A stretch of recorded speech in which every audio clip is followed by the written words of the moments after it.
নবীজি বলেন ওয়ালা তাকুমান্নাস সাআহ, কিয়ামত এত দ্রুত সংগঠিত হবে, ওয়াকাদ রাফা আহাদুকুম উকলাতাহু ইলা ফিহি, তোমাদের কেউ লোকমা তার মুখের কাছে নিবে, ফালা ইয়াতামুহা, এই লোকমাটা মুখে দেওয়ার সুযোগ পাবে না, এর মাঝে কিয়ামত ঘটে যাবে। উঁচু করছে এখানে আনছে, কিয়ামত হয়ে যাবে, লোকমাটাও দিতে পারবে না, গিলতে পারবে না, কিয়ামত ঘটে যাবে। তাই বলছিলাম চোখের পলক, আল্লাহ কয় না না, এর চেয়ে আরো 70 হয়ে যেতে পারে। এই জন্য কিয়ামতের আলামতগুলা দেখেন, আমি আর আপনি দেখতেছি হঠাৎ চোখের পলকের মধ্যে হয়ে যাবে, তাই প্রস্তুতি নেওয়া দরকার। আল্লাহ আমাদেরকে কথাগুলা বোঝার তৌফিক দান করেন। কিয়ামত যখন ঘটে যাবে, যেদিন কিয়ামতের ময়দানে সবাই দাঁড়াবে, সেই দিন ভয়াবহ অবস্থাটা কি পরিমাণ হবে। নবীর একটা হাদিস থেকে আমরা খুব মনোযোগ সহকারে পুরো হাদিসটা শুনবো, একদম মন অন্যদিকে কেউ নেবেন না। সহিহ বুখারীর 4712 নম্বর হাদিস, কিতাবুত তাফসির, বাবু যুররিয়াত মান হামালনা মা নূহ ইন্নাহু কানা আবদান শাকুরা। তোমরা তাদের সন্তান যাদেরকে নূহ নবীর সাথে আমি কিস্তিতে চড়িয়েছি, তিনি ছিলেন আল্লাহর শুকরগুজার বান্দা। এটা হলো শিরোনাম। এই শিরোনামে হাদিসটা। রানের গোস্ত খাইছেন নি? রানের দুই একজন কয়, মানে অন্যরা খান নাই। ফাস্টফুডে গিয়া তো এটাই খান। ফাস্টফুড আসেনি দিকে আছে তো, এটা খান না। এখন থেকে এই নিয়তে খাইবেন, এটা নিয়ত করবেন। আগে হাদিসটা শুনেন, পরে নিয়তটা করেন। উতিয়া রাসূলুল্লাহি সাল্লাল্লাহু আলাইহি ওয়াসাল্লাম বিলাহমিন ফারুফিয়া ইলাইহি যিরা, নবীর সামনে গোস্ত আনা হলো, রানের সামনের অংশ নবীকে দেওয়া হলো। সুবহানাল্লাহ। ওয়াকানাত তুজিবুহু, আল্লাহ নবী রানের সামনের রানের অংশটা আল্লাহ নবী পছন্দ করতেন, সামনের রানের গোস্তের অংশ নবী পছন্দ করতেন। এখন থেকে সামনের রানের গোস্ত খাবেন যখন নিয়ত করবেন, আমার নবী এই অংশটা পছন্দ করতেন, তাই আমিও পছন্দ করি। এই জন্য কইলাম খাওয়ার সময় খালি নিয়তটা করবে। ফানাহাশা মিনহা নাহশাতান, কামড় দিয়ে আল্লাহ নবী খাইলেন। সুবহানাল্লাহ। কামড় দিয়ে আপনারা কিন্তু কামড় দেন, তা আজকে থেকে একটু নিয়তটা পাল্লাবেন যে নবী কামড় দিতেন, আমিও কামড় দিয়ে খাই। এভাবে কামড় দিয়ে নবীজি বললেন, আনা সাইয়্যিদুন নাসি ইয়াউমাল কিয়ামা, কিয়ামতের ময়দানে আমি মুহাম্মদ হব সমস্ত মানুষের নেতা। ওয়া হাল তাদরুনা মিম্মা যালিকা, তোমরা কি জানো এটা কেন? ইউজমাউন নাসুল আউয়ালিনা ওয়াল আখিরিনা ফি সাঈদিন ওয়াহিদিন, সমস্ত মানুষগুলা একটা মাঠের মধ্যে জমা করা হবে। সব মানুষগুলা এক মাঠে জমা করা হবে পূর্বাপর। ইউসমিউহুমুদ্দাঈ, একজন ডাক দিবে, একজনের ডাক কিয়ামতের ময়দানের কোটি কোটি মানুষ একসাথে শুনতে পাবে। ওয়ায়ানফুযুহুমুল বাসর, একসাথে তাকাবে, তাকানোর পর দেখবে ওয়াতাদনুশ শামসু, সূর্যটা কাছে এসে যাবে, মানুষগুলা ঘর্মাক্ত হয়ে যাবে, ঘেমে যাবে। নবীজি বলেন কারো কারো ঘাম এত পরিমাণ হবে ৭০ যিরাআ, তার আশেপাশে শুধু একজনের ঘাম হবে ৭০ গজ পরিমাণ। যদি কারো ঘাম এরও এত হবে ৭০ গজ পরিমাণ ঘাম হবে। ইউলজিমুহুমুল আরাকু ইলজামা, ঘামের মধ্যে কারো অবস্থা হবে এমন ঘামের নিচে ডুবে থাকবে, কোনো মতে মাথাটা উঠাবে আর নামাবে। হাত্তা ইয়াবলুগা আনসাফা উযুনাই, কানের লতি পর্যন্ত ঘাম পৌঁছে যাবে। এই ঘামের মধ্যে হাবুডুবু খাবে, কারো হবে কোমর পরিমাণ, কারো হাঁটু পরিমাণ। ভয়ঙ্কর অবস্থা। ফায়াবলুগুন নাস মিনাল গাম্মি মা লা ইউতিকুনা ওয়া লা ইহতামিলুন, মানুষ এত কঠিন পেরেশানির মধ্যে পড়বে, সহ্য করতে পারবে না, ধারণ করার ক্ষমতা নাই। মানুষ বলা বলি করবে, আলা তারাউনা মা নাহনু ফি, একজন আরেকজনকে বলবে, সবাই সবার দিকে তাকায় বলবে, কি বিপদের মধ্যে আছি তোমরা কি দেখো না? সবাই সবাইরে বলবে, আলা তানজুরুনা মান ইয়াশফাউ লানা ইলা রাব্বিনা, এমন কাউকে কি আমরা তালাশ করে বের করব না যে আমাদের পক্ষ হয়ে আল্লাহর কাছে সুপারিশ করবে? এমন কাউকে কি বের করব না? এই কথা বলার পর ফায়াকুলু বাদুন নাসি লিবাদিন, একজন আরেকজনকে বলবে, আলাইকুম বি আদম, তোমরা আদমের কাছে যাও। ফায়াতুনা আদম, আদম নবীর কাছে আসবে। আসার পর বলবে আনতা আবুল বাশার, ও আদম আপনি হলেন বাশারের পিতা, মানুষের পিতা। বাশার অর্থ কি? সবাই বলেন, বাশার অর্থ কি? আনতা আবুল বাশার, আপনি হলেন মানুষের পিতা। এই জন্য মনে রাখবেন, আমাদের নবীকে আল্লাহ বলছে কুল ইন্নামা আনা বাশারুন, নবী আপনি বলেন আমি বাশার, আমি মানুষ। আদম নবী সমস্ত বাশারের পিতা, এর মানে আমাদের নবীরও পিতা। বাবা আদম মাটি, তাই সন্তান যারা তারাও মাটি। মানুষ বলতেই মাটি, মানুষকে মাটির তৈরি বললেই সম্মান, মাটির তৈরি বলার মধ্যে সম্মান বেশি। এই জন্য আল্লাহ কোরআনের মধ্যে বলেন ওয়ালাকাদ কাররামনা বানি আদম, আদম সন্তানকে আমি আল্লাহ কাররামনা, সম্মানিত করেছি। কারে? আদম সন্তান। তো আদম সন্তান কিসের তৈরি? মাটির তৈরি। এইটা বুঝেন না, এটা খালি ওয়াজে বুঝেন, বাইরে গেলে কোন আপনারটা আপনি কোন, আমারটা আমি। আদম নবীকে গিয়ে বলবে আনতা আবুল বাশার, আপনি হলেন মানুষের পিতা। খালাকাকাল্লাহু বিয়াদিহি, আল্লাহ আপনাকে তার কুদরতি হাতে বানিয়েছে। ওয়া নাফাখা ফীকা মির রূহিহি, তার রূহ আপনার মধ্যে ফুঁকে দিয়েছে। ওয়া আমারাল মালাইকাতা ফাসাজাদু লাকা, ফেরেশতাদেরকে আল্লাহ হুকুম করেছে তারা আপনাকে সিজদা করেছে। আলা তারা ইলা মা নাহনু ফীহি, আব্বা দেখেন কত বিপদের মধ্যে আছি। ইশফা লানা ইলা রাব্বিকা, আপনি আমাদের পক্ষে একটু আপনার রবের কাছে সুপারিশ করেন, যেন আমাদেরকে এই অবস্থা থেকে মুক্তি দিয়ে বিচার ব্যবস্থা শুরু করে। বিচার হোক আব্বা, কিছু একটা হবে বিচারের পরে, হয়তো জান্নাত না হয় জাহান্নাম, কথার কথা, বিচার হোক। কিন্তু এই পরিস্থিতি সইতে পারতেছি না। আদম নবী জবাব দিবেন ইন্না রাব্বি ক্বাদ গাদিবা আল-ইয়াওমা গাদবান লাম ইয়াগদাব ক্বাবলাহু মিসলাহু ওয়া লা ইয়াগদাব বা'দাহু মিসলা। আদম নবী জবাব দিবে আমার রব আজকে এত রাগ করে আছে, আজকের আগে এমন রাগ রব কখনো করে নাই, আজকের পর এত রাগ রব কখনো করবেন না। আদম নবী বলেন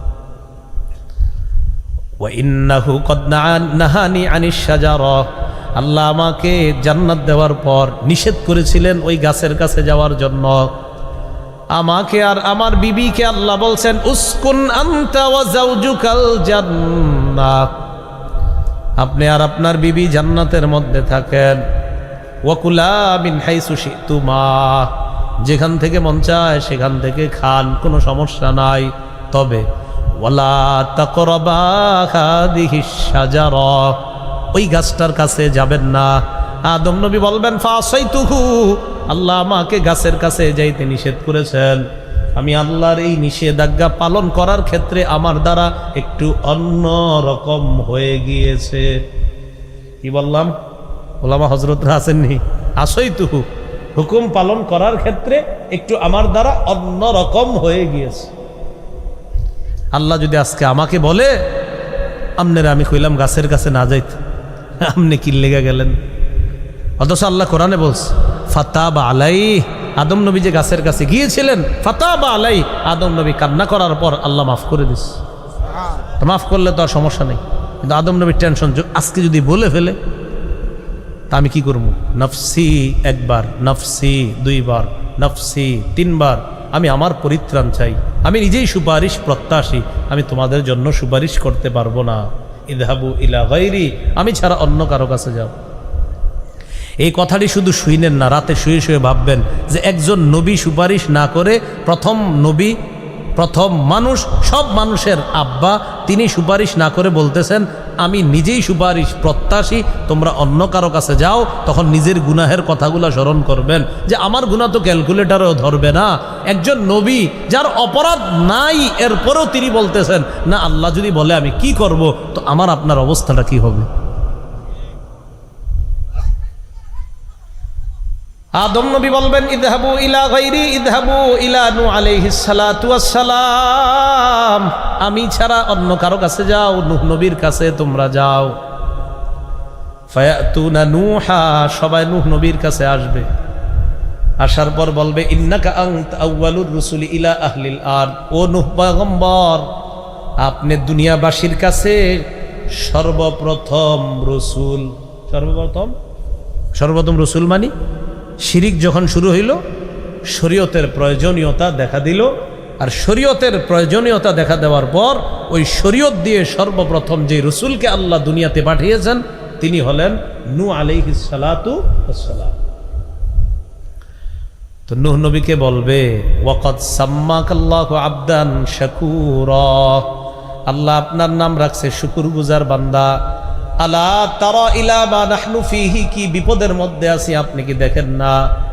ইশফা লানা ইলা রাব্বিকা, রবের কাছে একটু সুপারিশ করেন।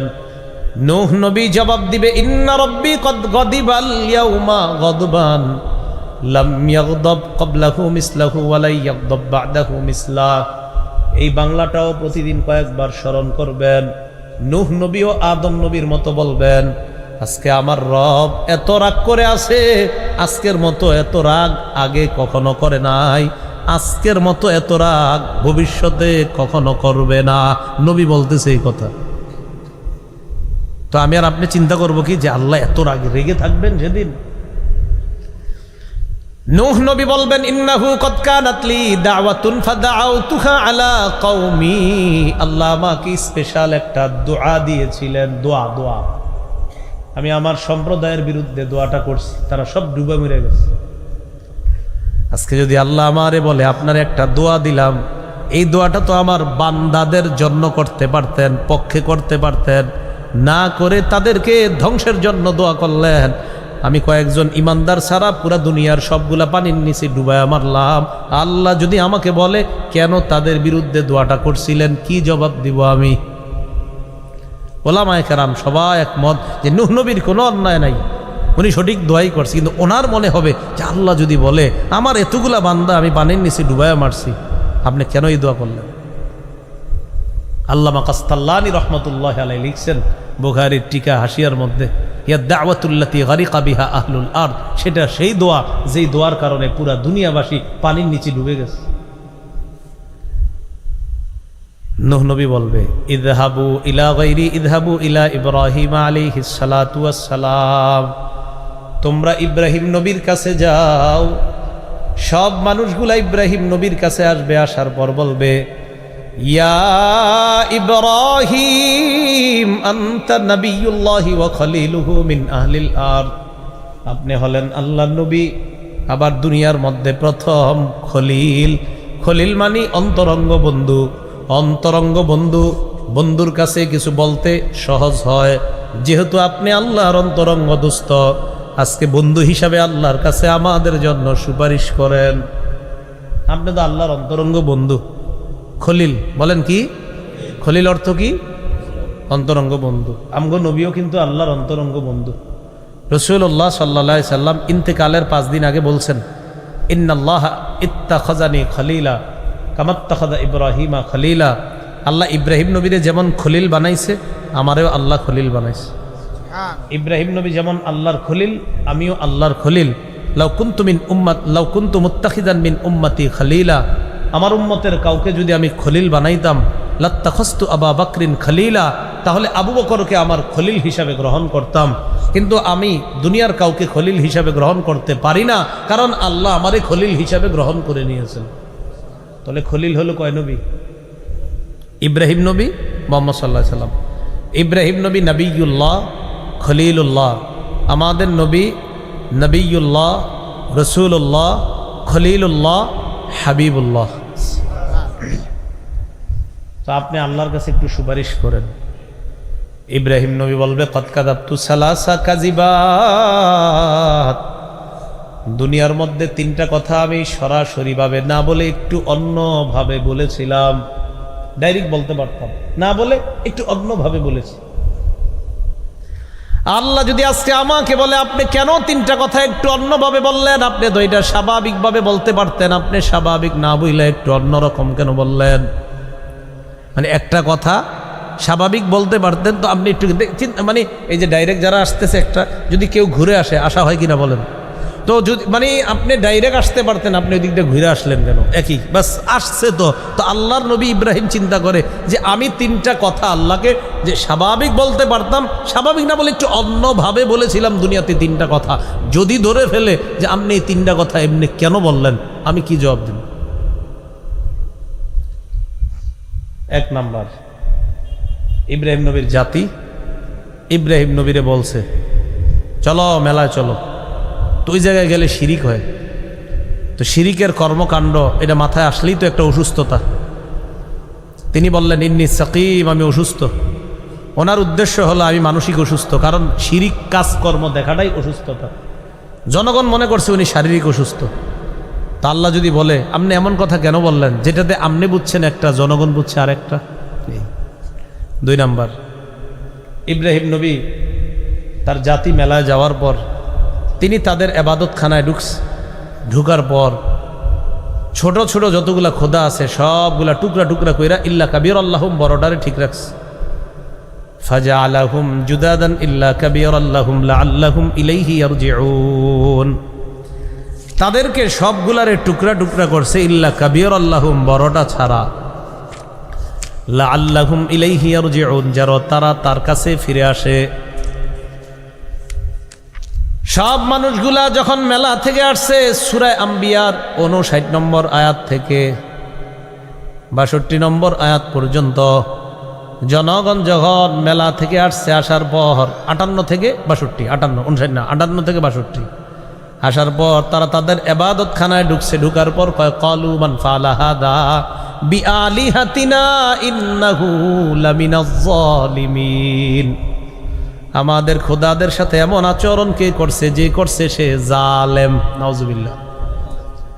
জুলুম প্রতিহত করা নাকি জালেম, শিরিক প্রতিহত করা কি ইনসাফ। শিরিক হলো সবচেয়ে বড় জুলুম। তো জুলুম প্রতিহত করার নাম এটা আবার কিভাবে জুলুম হয়? এরা এসে বলতেছে এই কাজ যে করছে সে জালেম, এটা তাদের কাছে জুলুম আর কি।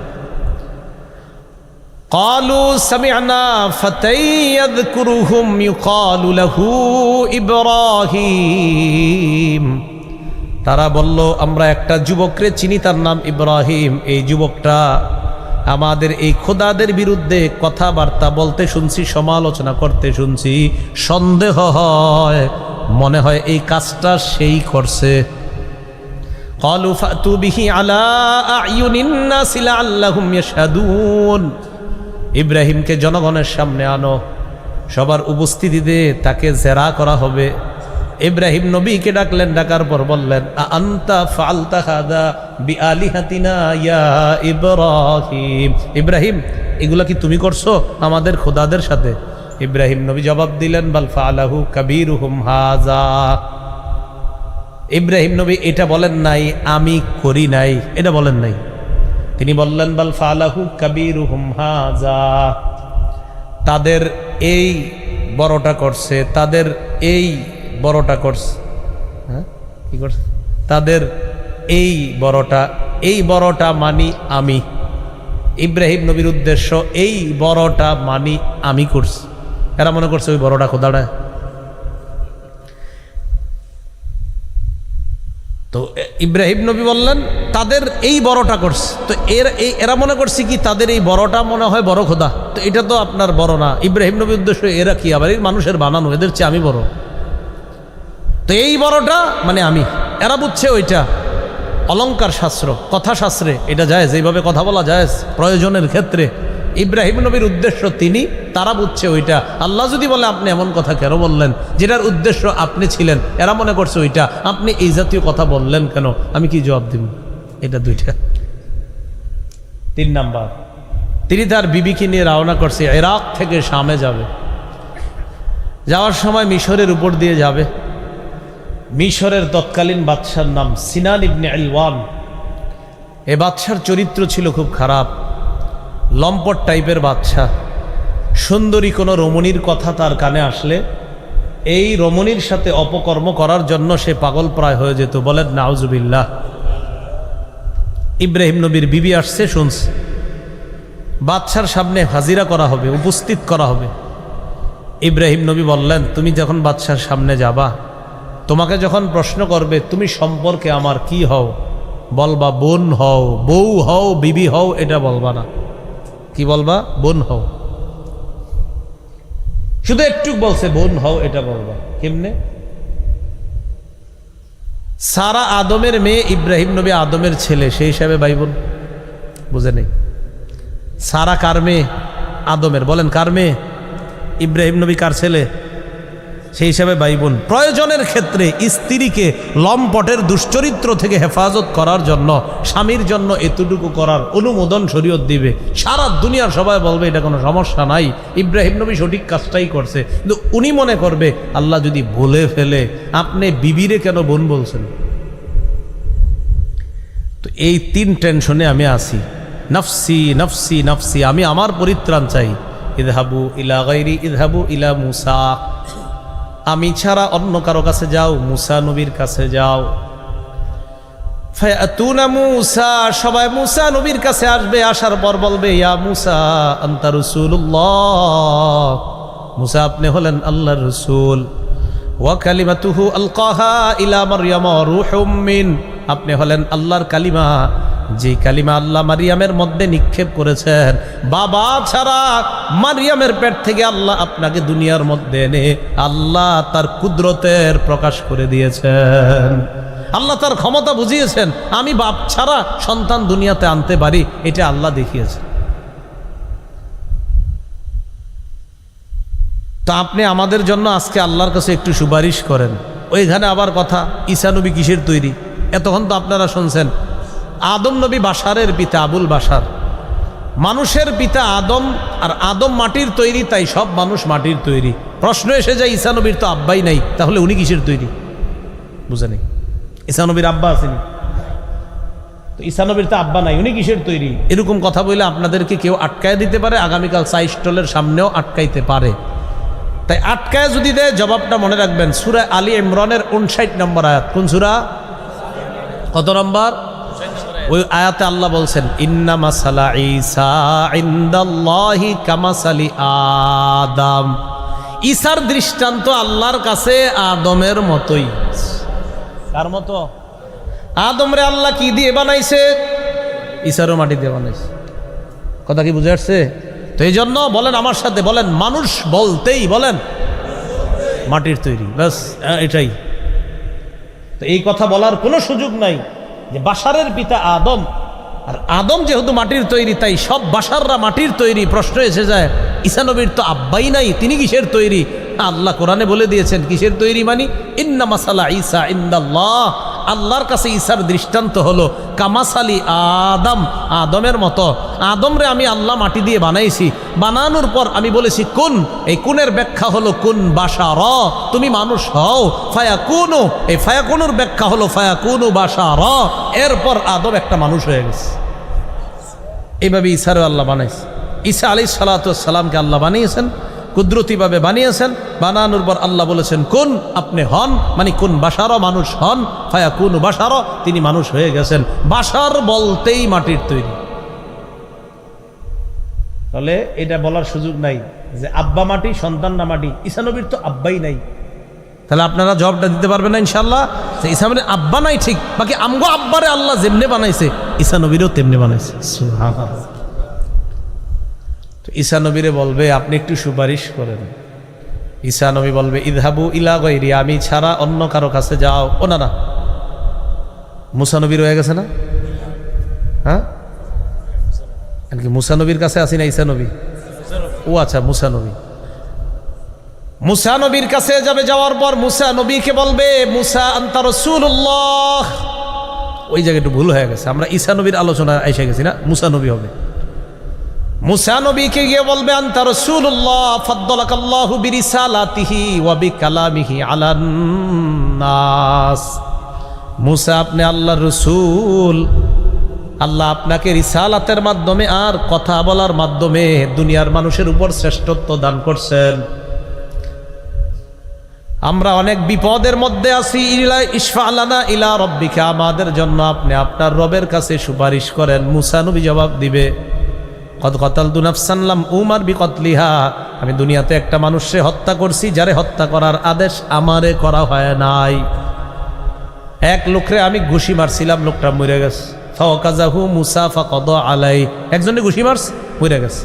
মুসা নবী এরপর আল্লাহরে বলছে, ইন্নী যালামতু নাফসি, আল্লাহ আমি জুলুম করছি, ফাগফিরলি, আমারে আপনি মাফ করেন। আল্লাহ বলে দিয়েছেন ফাগফারালা, আল্লাহ তাকে মাফ করে দিয়েছে। তো মাফ করলে তো আর কথাই নেই। কিন্তু মুসা নবী বলবেন আমি টেনশনে আছি, তোমরা অন্য কারো কাছে যাও, ঈসা নবীর কাছে যাও। ওই ঈসা নবীর কাছে গেলে ওই ব্যাখ্যাটা আর কি, ঈসারে গিয়ে বলবে আপনি আল্লাহ রসুল, আল্লাহর কালিমা, আল্লাহ আপনাকে মারিয়ামের মধ্যে নিক্ষেপ করেছেন, কুদরতিভাবে বাবা ছাড়া দুনিয়াতে এনেছেন। তো এই জায়গায় বলেছিলাম ঈসা নবীর তো আব্বাই নাই, তিনি কিসের তৈরি? জবাবটা হবে আমাদের আব্বা যেই জিনিসের তৈরি, ঈসা নবীও সেই জিনিসের তৈরি, কারণ ঈসা নবীরে আল্লাহ বানাইছে আমাদের আব্বার মতোই, বাশারের আব্বার মতো। কার আব্বার মতো?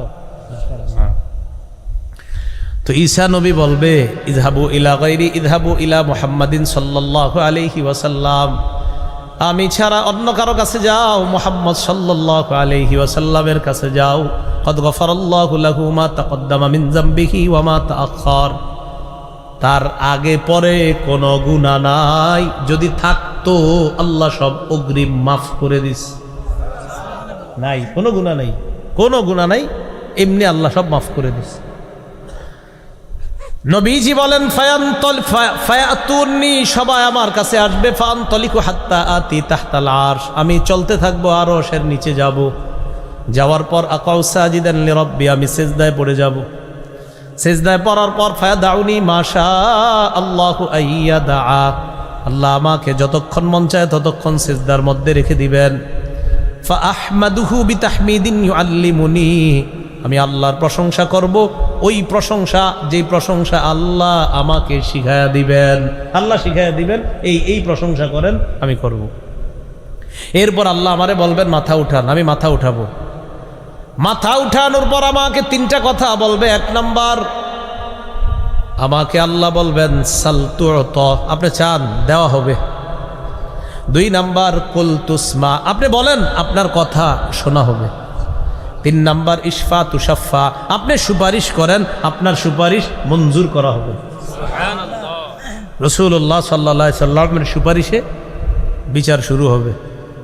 আল্লাহ বিচার ছাড়াই নবীজিকে বলবেন আদখিল মিন উম্মাতিকা মান লা হিসাব আলাইহিম মিনাল বাবিল আইমান মিন আবওয়াবিল জান্নাহ, জান্নাতের ডান পাশের দরজা দিয়ে আপনার উম্মতের একদল যাদের কোনো হিসাব হবে না জান্নাতে পৌঁছায় দেন।